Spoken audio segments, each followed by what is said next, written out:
Dans ce camping en Haute-Savoie, la famille qui vit gère a installé sa nouvelle tente, plutôt spacieuse.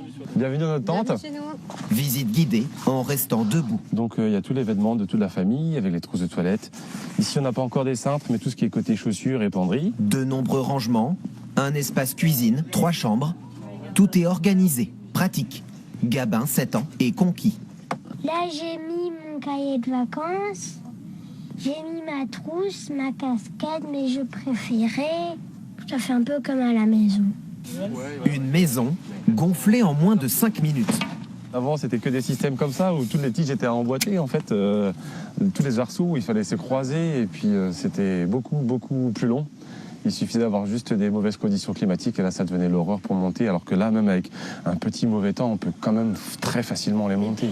Toujours plus d'innovation, de technologie. Tout est pensé dans ce centre où 60 personnes travaillent. Vous connaissez cette célèbre tente vendue dans 73 pays. Voici son inventeur. C'est mon jeu, c'est ma cabane. J'ai toujours l'impression que c'est mon enfance retrouvée. Trop chaud, trop de lumière à l'intérieur. Cet ingénieur a la solution. Grâce à un composant opaque, il a conçu cette nouvelle version où vous dormirez dans le noir total. Si dans une tente classique, elle fait 35 degrés, dans celle-là, elle va faire 28-29. Donc on est à 20% de température de moins par rapport à une tente classique. Il faut en moyenne 3 ans pour développer un nouveau produit, contrôler et tester sur place. Alors je vais venir vérifier aussi le zip. On a un simulateur de pluie tropicale qui permet de vérifier que notre tente est bien étanche. Ensemble, on va vivre une semaine de camping, donc on va dormir dans les produits, on va se réveiller le matin, est-ce qu'il y a de la condensation, est-ce que le zip il s'est bien ouvert, est-ce qu'il s'est pas bloqué, est-ce que j'ai eu trop chaud, pas trop chaud, est-ce que le matelas était confortable. Et comme ça, on va pouvoir se faire des confrontations et venir améliorer les produits des uns des autres. Justement, ce tout nouveau modèle commercialisé nécessite une amélioration. Il n'y a pas de verrouillage, donc on peut imaginer que durant la nuit, quelqu'un qui voudrait faire une petite blague, hop, bonne nuit. Donc là, on essaye de travailler un peu pour venir sécuriser ce système une fois qu'il est déployé.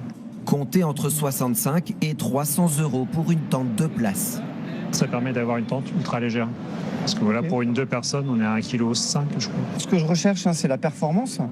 Et on va dire le deuxième aspect, c'est tout ce qui est qualité-prix. Aucun matériel n'échappe au progrès.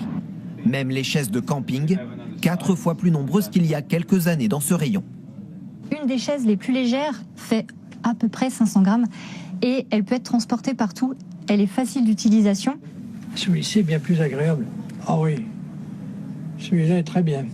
Du duvet à la glacière, des accessoires de plus en plus sophistiqués. Il y a de plus en plus de matériel adapté, c'est de plus en plus confortable. Après, vous voyez ça, je sais pas s'il y a 15 ans on aurait trouvé quelque chose d'aussi pratique. Que reste-t-il alors du camping d'autrefois?